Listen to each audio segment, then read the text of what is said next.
Dizem que existe um ritual antigo, um ritual proibido, capaz de revelar o seu futuro. Mas quase ninguém que tentou terminou a história para contar.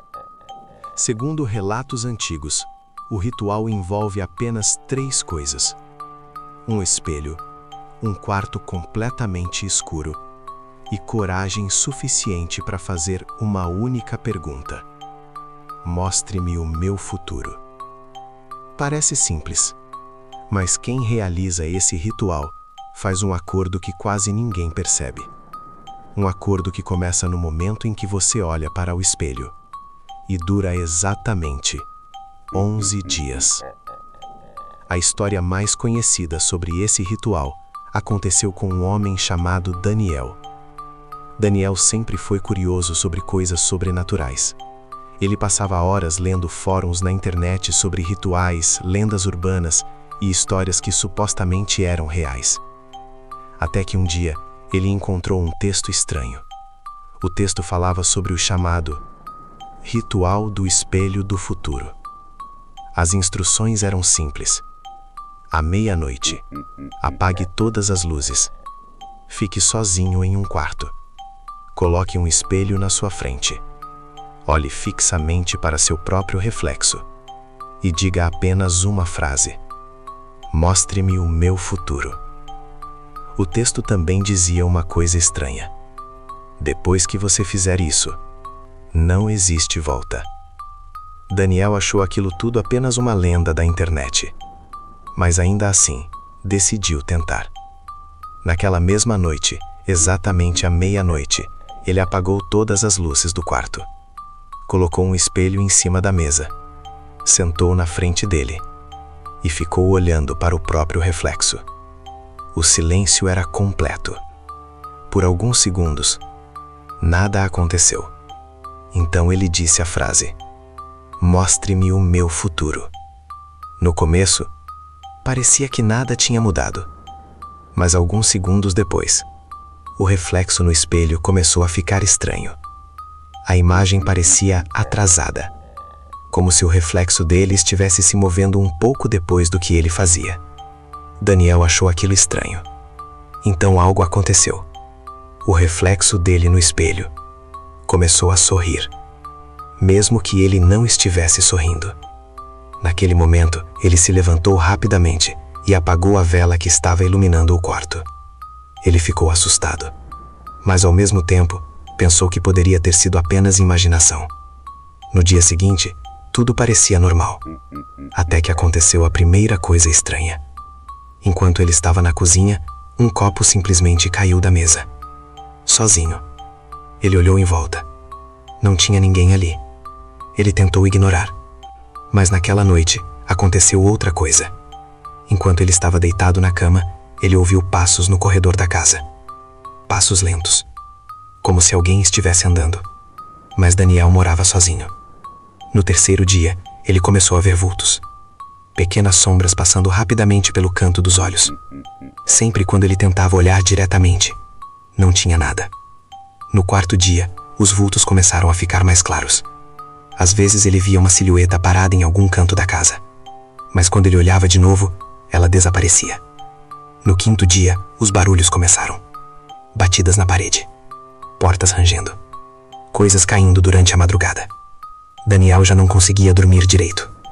No sexto dia, ele voltou até o espelho. Algo dentro dele dizia que aquilo tinha relação com o ritual. Ele ficou olhando para o reflexo novamente. E dessa vez, ele viu algo atrás dele. Uma forma escura, alta, parada no fundo do quarto. Ele virou rapidamente, mas não havia nada ali. No sétimo dia, os vultos já apareciam na frente dele, não apenas no canto dos olhos.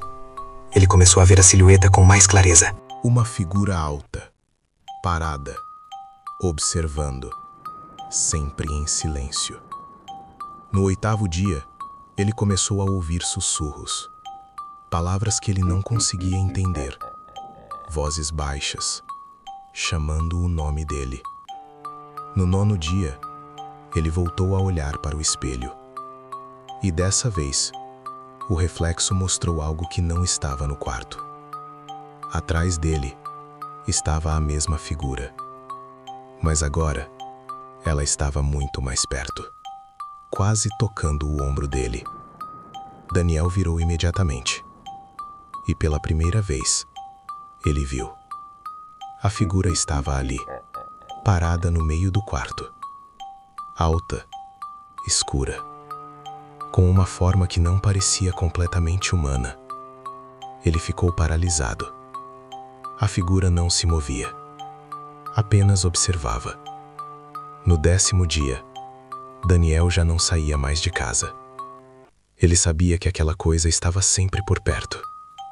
Às vezes ele via a sombra passando pelas paredes. Às vezes via a silhueta parada em algum canto. Sempre observando. Sempre esperando. Na noite do 11º dia, tudo ficou em silêncio. Nenhum barulho. Nenhum vulto. Nada. Daniel pensou que talvez aquilo tivesse acabado. Mas então ele ouviu um som. O som do espelho no quarto, rachando. Ele caminhou lentamente até o quarto. E quando entrou, viu o espelho coberto de rachaduras. Mas o reflexo ainda estava lá. E no reflexo, ele não estava sozinho. A figura estava atrás dele, muito mais próxima, quase encostando. Ele virou lentamente. E dessa vez, a entidade estava ali, bem na frente dele, muito mais alta do que parecia, com uma presença pesada, impossível de ignorar. E então a figura estendeu a mão, como se estivesse cobrando algo.